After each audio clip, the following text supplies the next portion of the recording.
전 그냥 평범한 고등학생이라고 생각을 했거든요. 어느 날 이제 학교가 끝나고 너무 졸려서 진짜 이제 집으로 돌아오는 버스 안에서 잠이 들었거든요. 도착할 때 됐구나 하면서 그냥 한쪽 눈씩 딱 떴는데 오른쪽 눈으로 세상을 보는데 하나도 안 보이는 거예요. 진짜 안 보인다. 앞으로 어떻게 살지? 울음소리를 들었거든요, 큰엄마의. 너무 힘들어하는 모습을 보고 나도 힘든데 큰엄마 큰아빠는 얼마나 힘들까?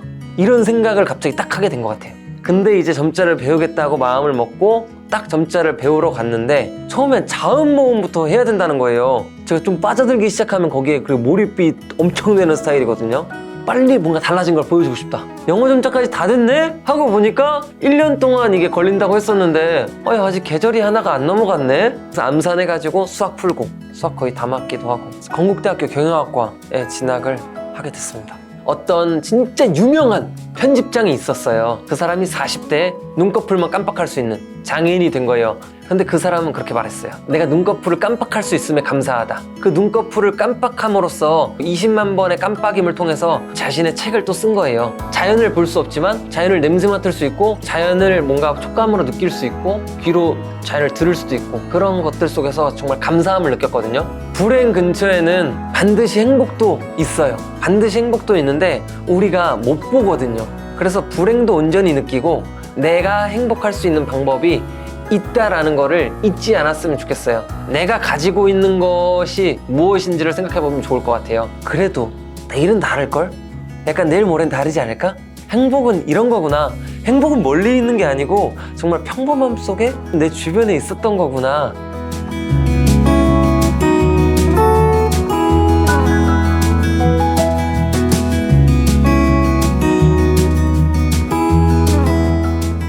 일단 저는 시각장애인 이전에도 여러 일이 있었어요. 일단 어릴 적에는 저한테 이제 어머니가 3명 계셨거든요. 초등학교 시절에. 처음으로 9살쯤에 첫 번째 어머니가 이제 집을 나가게 되시고 그러다가 이제 두 번째 어머니를 11살 때 만났는데 근데 어머니에게도 힘든 부분이 있었나 봐요. 그래서 이제 어머니는 뭐 이제 저를 좀 다른 곳으로 보내고 싶었지만 그런 과정 속에서 다시 어머니랑 아버지가 헤어지게 됐어요. 그리고 저에겐 또 12살 때 이제 12살 때 그 두 번째 어머니가 나가게 되시고 집을 다시 이제 세 번째 어머니가 저에게 또 생겼어요.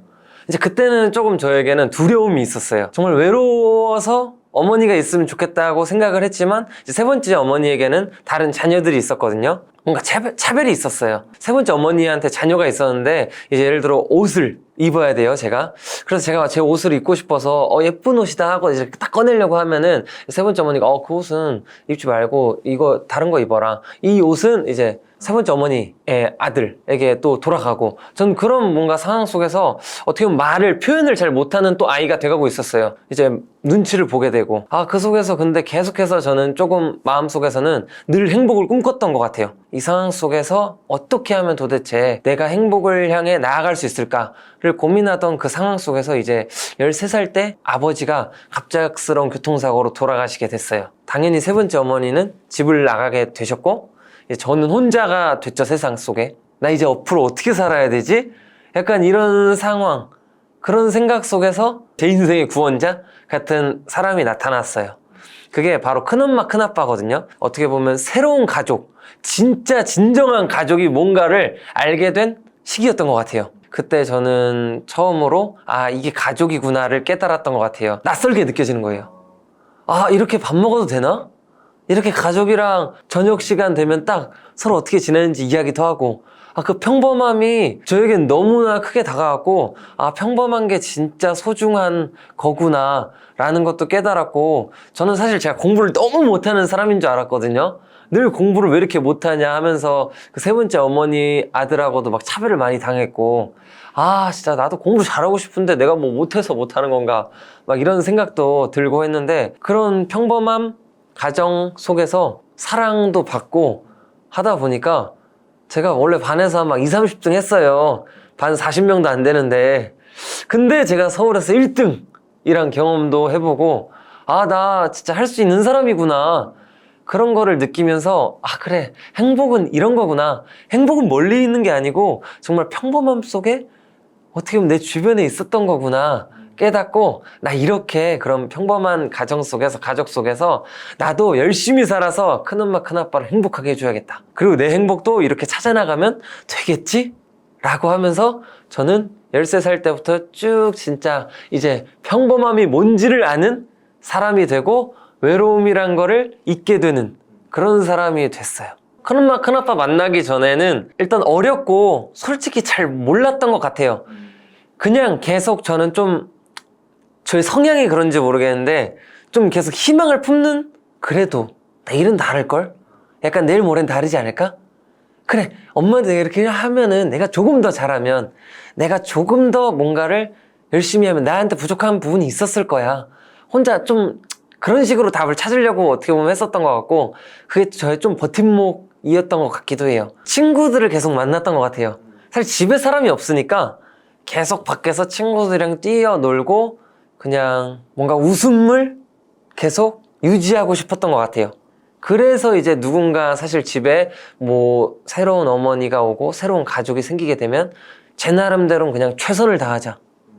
내가 할 수 있는 부분에 대해서 최선을 다해서 어머니가 하는 말씀 잘 듣고 뭐 이제 어떻게 보면 예쁨을 좀 나도 받을 수 있게 최선을 다해보자. 저는 이제 그래서 큰엄마 큰아빠랑 살면서 나 이제 평범함 속에서 진짜 행복하게 살 수 있겠다. 이제는 내가 어떤 걸 하면서 살면 재밌을까, 행복할까를 고민해야겠다 하면서 이제 고등학교 생활을 하고 있을 때였어요. 전 그냥 평범한 고등학생이라고 생각을 했거든요. 그렇게 고등학교 2학년이 됐어요. 학교도 전 버스 타고 한 4, 50분 가야 됐었고, 너무 피곤하다 라고 생각을 했어요. 그렇게 이제 어느 날 이제 고등학교 2학년 새 학기가 시작되고 학교가 끝나고 너무 졸려서 진짜 이제 집으로 돌아오는 버스 안에서 너무 졸리다. 도착하면 또 학원 가야 되네. 너무 피곤하다 생각하면서 이제 귀로만 이제 방송 소리를 들으면서 약간의 잠이 들었거든요. 그러다 이제 방송 소리를 듣고 도착할 때가 됐구나 하면서 그냥 한쪽 눈씩 딱 떴는데 그게 오른쪽 눈이었어요. 딱 오른쪽 눈으로 세상을 보는데 하나도 안 보이는 거예요. 정말 이게 어둠이라고 하기에도 애매하지만 검은색은 아닌 것이 검은색과 회색이 엄청 섞여서 빛만 느껴지는 상황? 그래서 이제 눈을 번쩍 떴는데 사실 세상이 보였어요. 왜냐면 왼쪽 눈은 보였거든요. 뭐지? 대체 왜 이러는 거지? 이상한데? 내가 잠이 너무 부족한가? 일주일 후에도 오른쪽 눈은 안 보이는 거예요. 그러면서 이게 축구를 체육 시간에 해도 공이 약간 거리감이 안 느껴지는 거예요. 한쪽 눈이 안 보이니까. 공을 딱 받아야 되는데 얼굴에 공이 빵 맞고 이거 이상한데? 병원에 가봐야겠다. 집에서도 사실 대수롭지 않게 생각했어요. 제 눈이 원래는 좋은 편이었거든요. 그래서 나는 안과라는 곳은 사실 가본 적도 없고 근데 안과를 가봐야겠다 생각하고 갔죠. 이제 시력 검사 하잖아요. 시력 검사를 이제 숟가락 같은 걸로 가리고 하는데 이제 왼쪽 눈은 0.8인가 9가 나왔고 오른쪽 눈은 측정 불가라고 딱 하는 거예요. 그래서 이런 시력은 처음 받아보는데 이제 의사 선생님도 잘 모르겠다. 이거는 큰 병원을 좀 가봐야 될 것 같다. 라고 말씀해 주셔서 큰 병원을 갔죠. 이제 큰 병원을 가서 의사 선생님한테 이제 이야기를 듣는데 처음에는 염증이다. 염증이어서 한 3일 정도 병원에 입원해서 스테로이드 치료를 받으면 이제 눈이 돌아올 거다. 다행이다. 모두가 정말 가족들이 정말 안도의 한숨? 기쁨의 눈물? 약간 이렇게 생각을 하고 그렇게 이제 치료를 받고 다시 일상생활로 돌아갔어요. 사실 이제 몇 달 동안 한 3, 4달 지났나? 이제 여름이었는데 학원에서 이제 책을 보고 있었거든요. 수학의 정석. 여전히 기억나요.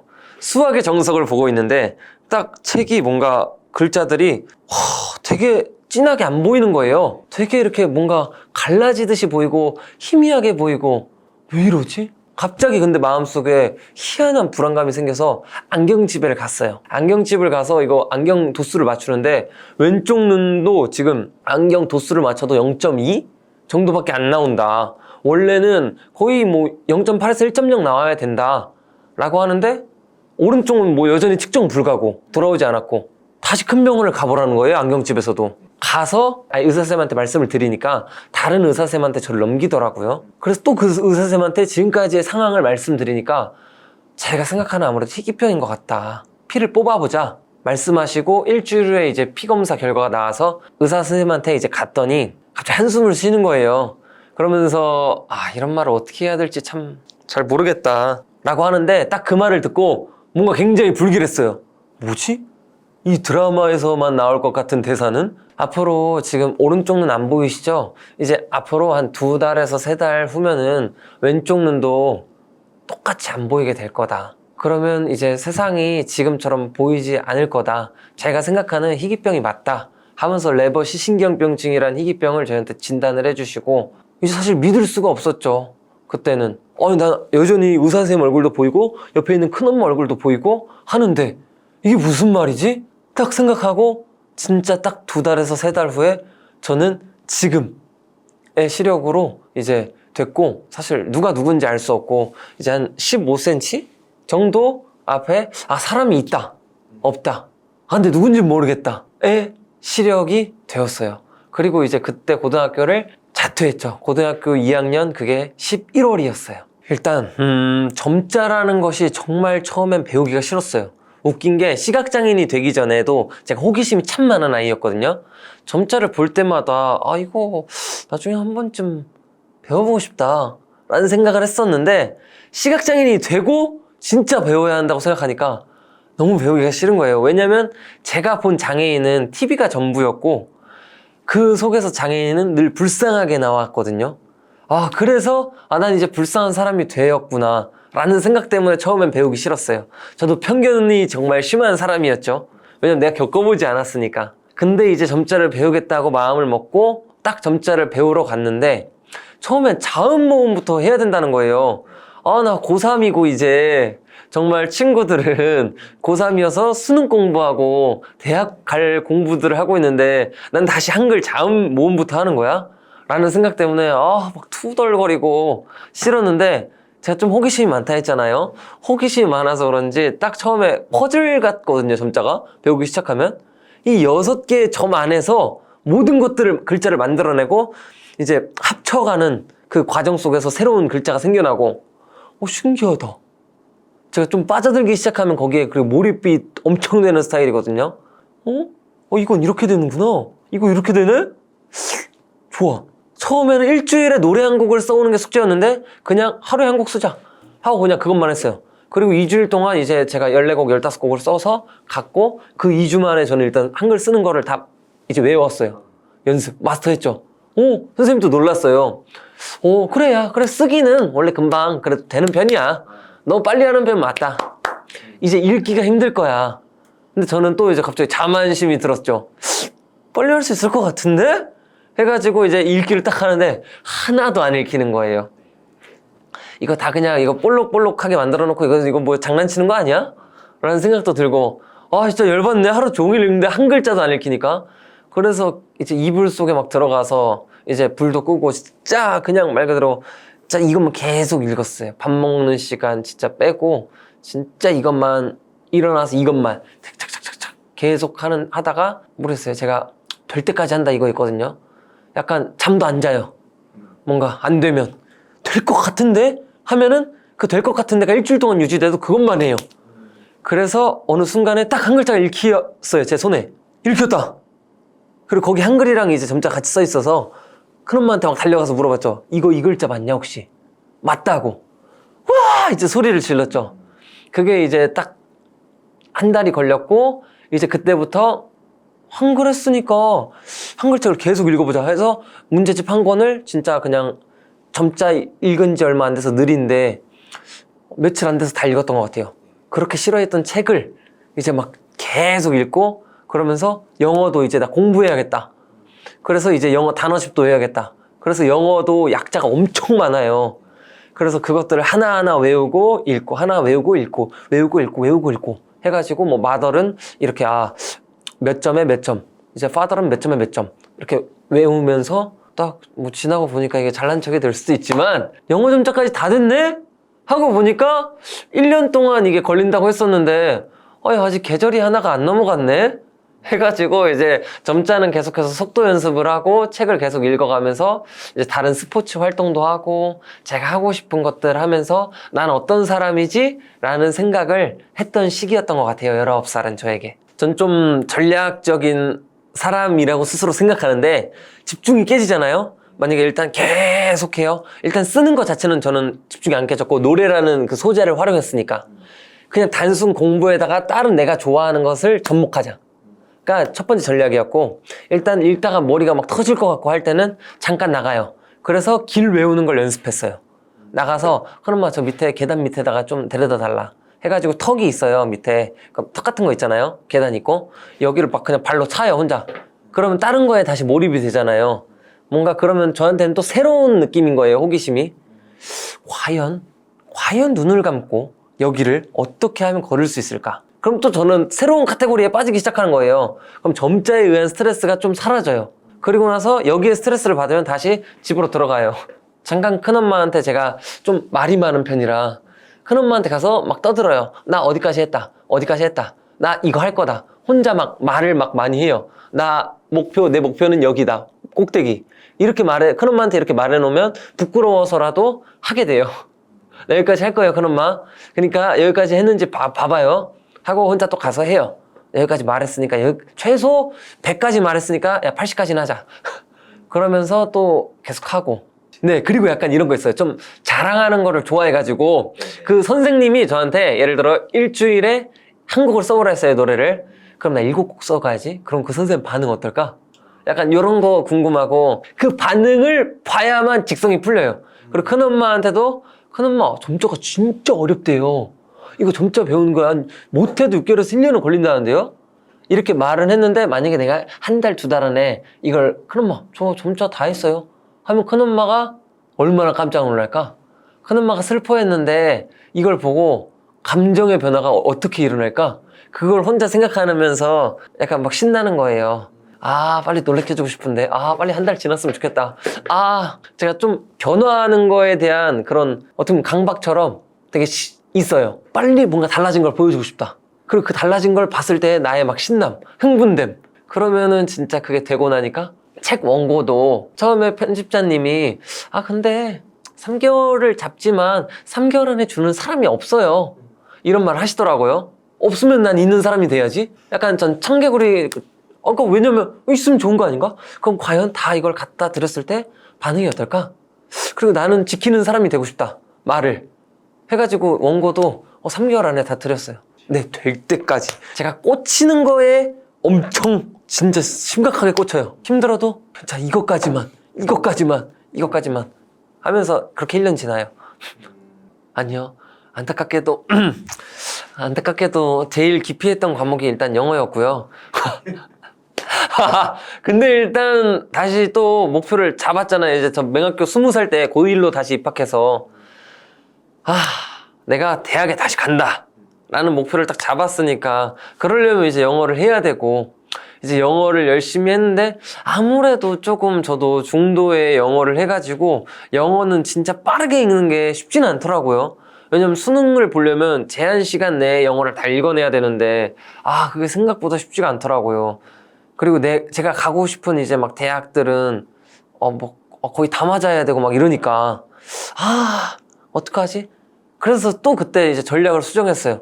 저는 일단 영어는 어느 정도까지만 하자 라고 생각하고 수학 점자를 다시 배웠어요. 해가지고 수학 이제 점자 다 익힐 수 있거든요. 뭐 리미트, 시그마 뭐 다 다시 해가지고 그래프, 뭐 미적분, 기호 다 해가지고 다시 수학으로 이제 주 과목을 돌리고 수학에 전 좀 올인했던 것 같아요.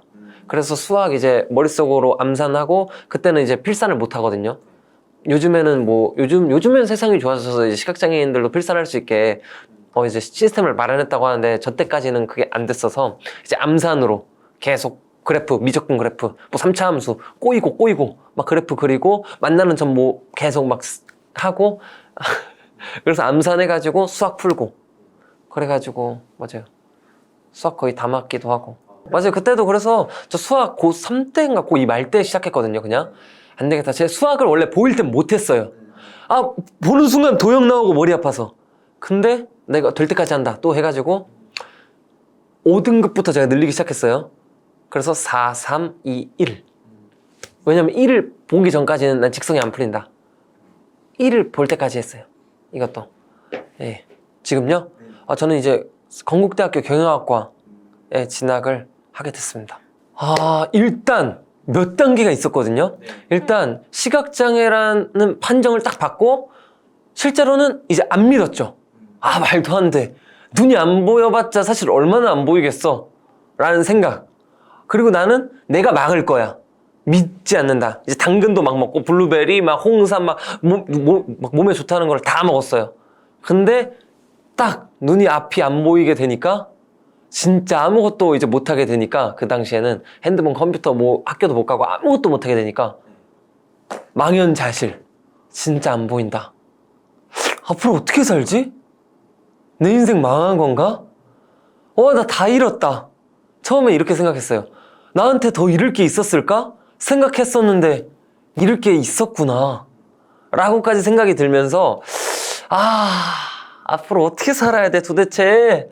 진짜 답이 없다 이런 생각을 하면서 어떻게 살지라는 생각만 한두 달을 누워서 했던 것 같아요. 진짜 많이 나가봤자 집 앞에 정자나무 아파트? 근데 그조차도 정자나무까지 진짜 코앞인데도, 진짜 우리가 흔히 말하는 코앞인데도 혼자 못 가가지고, 큰엄마 저 정자나무까지만 데려다 주세요 해가지고 거기 앉아서 하루 종일 생각하고, 보이지 않는데 초록색 색종이를 눈에다 갖다 대보고 초록색이 눈에 좋다는 말을 듣고, 아니야 할 수 있어, 진짜 뭐라도 해봐야 돼, 눈이 돌아올 거야, 시력이 돌아올 거야, 막 이런 생각을 하다가 다시 조금 더 이제 시간이 지나면서, 저는 이제 큰엄마가 큰아빠가 저한테는 은인인데 너무 힘들어하는 모습을 보고 울음소리를 들었거든요. 큰엄마의 딱 그 소리를 들으면서 망치로 머리를 딱 맞은 것처럼, 나도 힘든데, 나도 너무 힘들지만 계속 이 생각만 하는 건 아닌 것 같다. 큰엄마 큰아빠는 얼마나 힘들까? 이런 생각을 갑자기 딱 하게 된 것 같아요. 그러면서 이제 큰엄마 큰아빠가 말한 점자도 내가 배워야겠다 생각을 하고, 저는 그때부터 조금 수용을 하기 시작한 것 같아요. 내 장애, 내 상황에 대해 수용을 하고, 그래 배워보자 하고 점자도 배우고, 처음엔 장애인이라고 딱 판정받은 그것이 너무 싫었거든요. 인정하기 싫고 현실이. 근데 인정해 나가봐야겠다 라고 생각을 하고 점자를 배우고, 그렇게 조금씩 받아들여 갔던 것 같아요. 받아들이기 시작하니까, 그리고 다시 막혔던 세상이 뭔가 뚫리는 느낌? 다시 보이지 않던 것들이 보이기 시작하는 느낌. 할 수 있는 사람이구나, 나. 아직 끝나지 않았다. 내 행복은 지금부터 시작이다. 지금부터 만들어 나간다. 다시 처음부터 다시 차근차근 해나가면 돼. 난 지금까지 그래 왔으니까 하면서, 좋아, 갑자기 의지를 불태우기 시작했어요. 그때부터. 그런 단계들이 있었어요. 대학교는 저에게 정말 인생의 성장을 일으켜준 곳이에요. 정말 진정으로. 대학교는 무조건 가서 이제 공부하는 곳이라고 저는 생각했는데, 모든 경험을 정말 대학교에서 다 했다. 정말 장애인이 되고, 어떻게 보면 저는 시각장애인 특수학교를 갔기 때문에 같은 환경에 있는 친구들, 장애를 가진 친구들하고만 지냈기 때문에 이제 스스로 자신감도 높아진 것도 있었어요. 그 다음에 이제 나 이제 비장애인들과 처음 이제 장애인이 되고 지내는 환경 속으로 다시 대학은 이제 간 거니까, 어떨까? 이제 나 자신감도 생겼고 친구들하고 잘 지내야겠다 딱 생각하고 갔는데, 아직 친구들은 아니었던 것 같아요. 왜냐면 장애에 대해 낯서니까. 그래서 어떻게 해야 될 줄 모르겠고, 저도 근데 그 당시에는 어떻게 해야 되지 내가? 저도 처음이니까, 장애를 가지고 비장애인 친구들하고 이제 지내는 게 처음이다 보니까 어떻게 해야 되지? 라는 그런 고민도 많았어요. 친구들이 어떻게 해야 되지? 하면 뭔가 제가 미안해지고 약간 이런 생각도 들었고, 그 과정 속에서 이제 저는 내가 여기에 대해서 친구들한테 야 괜찮아, 나 눈이 안 보이지만 야 눈 감으면 너 똑같아, 그렇지 않아? 야 우리 뭐 대화하는데 문제 있어? 없어.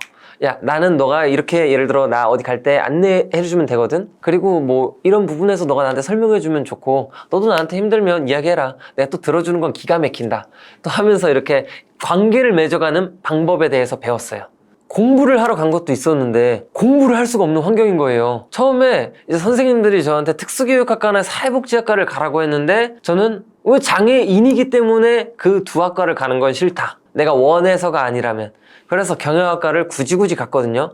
남에겐 평범한 학과가 왜 시각장애인한테는 이렇게 어려운 학과가 돼야 되냐? 라고 딱 이야기를 하고 갔는데, 너무 힘든 거예요. 왜냐면 근데 저는 워낙 그래프 숫자에도 자신이 있었고 해서 갔는데 책이 없는 거예요. 교재를 안 만들어주니까 대학교에서. 왜냐면 교재를 만들어주지 않더라도 한글 파일만으로라도 조금 이렇게 교재를 만들어주면 시각장애인이 그걸 점자로 변환해서 볼 수 있거든요. 근데 그거가 안 돼 있으니까 나도 그래도 등록금 내고 대학교 갔는데 도서관에 가도 뭐 내가 읽을 책 하나 없고, 그래서 교수님한테 교수님 시험을 보려면 수능 때도 시험을 이렇게 받고 이런 식으로 공부를 하면은 저도 충분히 가능합니다. 저도 충분히 이제 공부를 하고 점수를 맞고 대학교에 왔습니다. 이야기를 하는데 교수님은 이제 시험을 볼 때에도 어떤 한 교수님이 그건 안 된다. 시간을 더 줄 수도 없고 너한테 뭘 변환해 줄 수도 없다. 딱 하는 거예요. 왜냐면 형평성에 어긋난다. 형평성에 어긋난다고요? 아니 형평성이 뭐죠?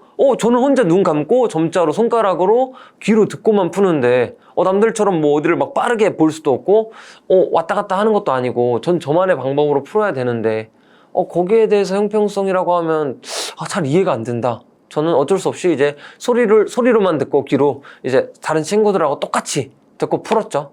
그 과정 속에서 공평이란 뭐고 형평성이란 뭘까에 대한 고민을 하게 되고, 그런 것들에 대한 고민을 나만 하고 있을까 이 대학교에서? 다른 장애를 가진 학생들은 어떻게 살아가고 있을까? 그래서 내가 이제 이 학교에서 다른 장애 학생들을 찾는다 생각하고 다른 친구랑 함께 눈에 보이면 나한테 말해줘라, 장애인 친구가 있으면. 그래서 가서 말 걸고 밥 먹으면서 너는 어려운 거 없었냐 하면서 이야기를 하고, 너도 그런 게 있었어?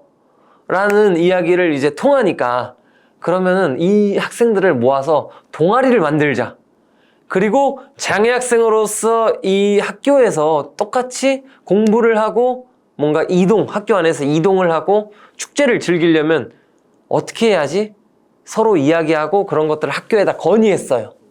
동아리를 만들고. 그렇게 처음 시작했던 4명의 학생이 나중엔 40명의 동아리가 됐어요. 그런 과정도 있었고, 학교에서 축제를 못 봐서 축제를 즐길 수가 없었어요. 왜냐면은 어느 날은 뭐 건대 학생 우선 입장이라고 해가지고 팔찌를 배부하는 거예요. 근데 출입구를 가야 되는데 계단 앞에만 만들어진 거예요. 그래가지고 이제 휠체어를 탄 친구들도 입장이 불가능한 거예요. 근데 옆에 뻔하니 다른 출구도 있는데 저기 한쪽만 장학생이 입장할 수 있게 열어주면 안 되냐 라고 처음에 이야기를 했는데 처음엔 죄송하지만 그건 어렵다 라고 하는 거예요. 왜 어렵냐? 축제 좀 몇 년 만에 드디어 보겠다는데 왜 안 되냐? 죄송하다, 이번엔 어쩔 수 없다. 그래가지고 이제 그것들을 이제 안 되겠다 해가지고 사실 건의를 엄청 했죠. 다행히 뭐 다른 옆에 출구를 만들어줘서, 만들어준다는 것도 웃겨요. 그냥 애초에 들어갈 수 있는 곳인데 베리어 프리석이라고 해서 장애 학생들도 똑같이 이제 축제를 즐길 수 있게 그런 시스템도 마련하고, 사실 말하자면 이거 밤 새야 되거든요, 이틀 밤. 그러면서 이제 그런 경험들이 쌓이고 쌓여서 내가 이 대한민국 속에서 이런 장애인도 있다 라는 걸 알려줘야겠다. 미디어 속의 장애인은 너무 이제 획일적인 장애인, 너무 이렇게 단편적인 장애인의 모습, 슬프고 안타깝고 뭐 이런 것만 보여주니까 진짜 있는 그대로 현실적으로 보여주는 게 뭔지 내가 보여줘야겠다. 다양성을 보여줘야 되지 않겠나 해가지고 제가 졸업할 때쯤에 됐다, 나 유튜브 너다 해가지고 2019년 10월에 졸업할 때쯤에 유튜브를 시작했어요. 그쵸. 일단은 무슨 유튜브야, 너 유튜브에서 어떻게 먹고 살래? 공무원에 공무원. 장애인은 공무원을 해야 돼. 그냥 공무원 시험 보고 안전하게 이렇게 굶어 죽지 않게 살아가야지. 그래 그냥 재미로 그럼 한두 개 해봐.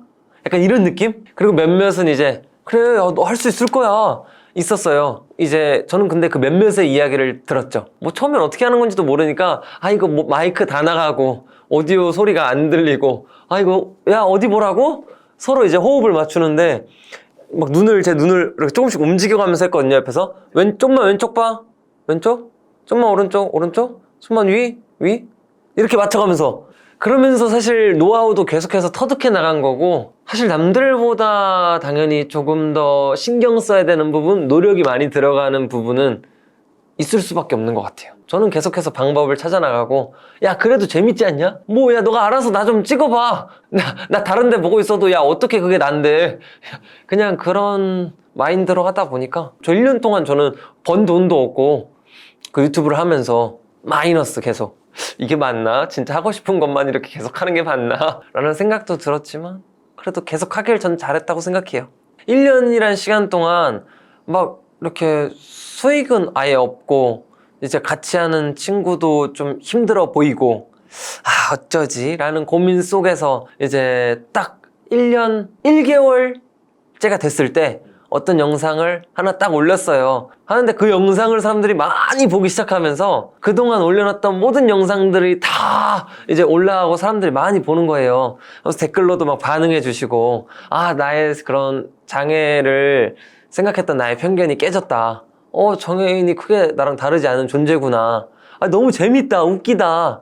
내가 원했던 그 반응을 사람들이 해주니까 너무 뿌듯했고 그 결과 진짜 한 달 후에 실버 버튼을 받을 수 있다고 하니까 우와!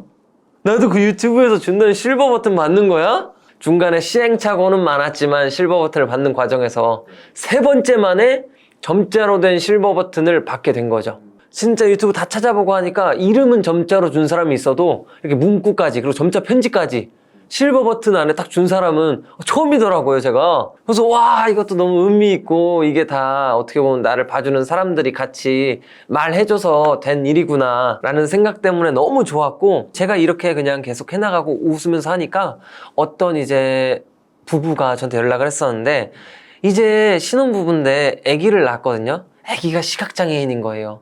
신혼부부한테는 정말 어떻게 보면 너무 힘든 이 상황인 거죠. 그래서 어떡하지? 어떡해? 내가 이 아이를 잘 키울 수 있을까? 신혼부부한테 첫 시각장애인은 그 아이일 수도 있는 거예요. 근데 제 유튜브를 우연히 보게 되고 제가 이렇게 살아가는 모습을 보게 되면서 내 아이도 잘 키울 수 있을 것 같아. 내 아이도 행복하게 살 수 있지 않을까? 라는 생각이 들어서 뭔가 부부가 웃게 됐다는 거예요. 그 이야기를 들으면서도 나는 계속해서 나의 모습을 뭔가 희로애락을 느끼는 이 나의 모습을 보여줘야겠다. 누군가는 여기서 힘을 얻고 또 누군가의 인생이 변할 수도 있는 거구나. 거기에서 참 감사함을 많이 느꼈던 것 같아요. 일단 책을 집필하게 된 이유는 일단 제가 유튜브를 하면서 이제 메일로 출판사에서 연락을 받았고 저의 그런 이야기와 메시지들을 더 깊이 있는 이야기, 더 글자로 다른 전달 매체로 사람들에게 전달하면 사람들에게도 힘이 될 것 같다 라고 이야기해 주셨고 저도 거기에 대해서 너무 동의가 되고 한 번쯤은 나의 이야기를 글로 남겨보고 싶다라는 생각이 들었어요. 왜냐면은 제가 처음 시각장애인이 되고 점자를 배울 때 다시 글자에 대한 소중함을 느끼게 됐거든요.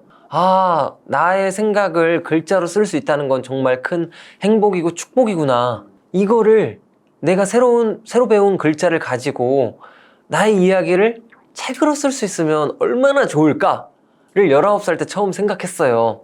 근데 그게 어떻게 보면 10년 만에 현실로 다가온 거예요. 전 너무 해보고 싶었죠. 뭐 어떻게 하는 건지 모르겠지만 이건 역시 또 내가 배워나가면 되지. 유튜브 영상 빨리 찍고 이제 책에도 온전히 또 집중하는 시간을 갖고 그러면서 책을 아무튼 써내려 가기 시작했어요. 저는 어떻게 보면 우리 인생에 정말 모든 것이 예상할 수 없다고 생각해요. 그 누구도 우리 인생에 어떤 힘듦, 어떤 어려움이 올 수도 있다고 생각하고 누구나 한 번쯤 겪어봤을 거고 그 어떤 어려움이 왔을 때 사실 내가 어떻게 생각하고 어떻게 행동하느냐에 따라 전 인생의 방향성이 달라진다고 생각을 하거든요. 우리가 힘든 일, 어려운 일 그럴 때 두려움보다는 좀 기대감을 가지고 삶을 생각하면 좀 삶이 즐거워질 거다 라고 이야기해주고 싶어요. 두렵잖아요. 뭔가 막막하고 이 세상도 팍팍하고 그 상황 속에서 그래도 갑자기 나한테 일주일 후에 어떤 말도 안 되는 또 일이 일어날까? 그 안 좋은 일이 일어났을 때 또 나의 감정은 그때 어떨까? 나의 감정이 또 나를 어떻게 성장시킬까?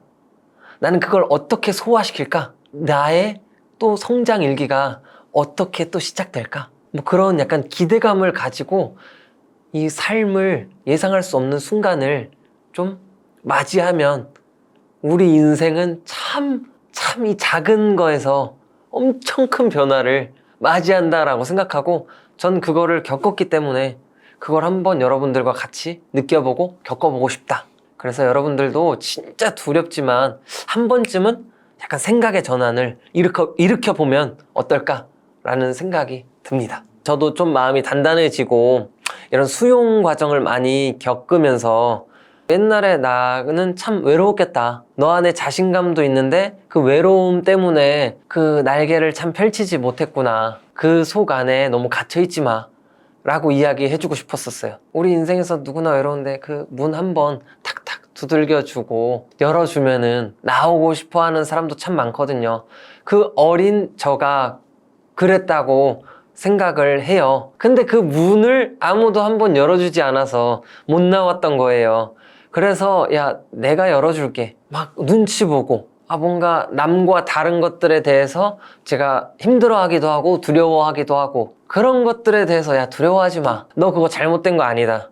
잘못됐다고 생각할 필요 없어. 힘들면 잠깐 쉬기도 하고 쉬는 것도 문제가 아니야. 그런 것들에 대해서 하나하나 힘들어하지 말아라. 너는 할 수 있는 사람이다. 라고 꼭 이야기를 해주고 싶다는 생각을 해본 적이 있어요.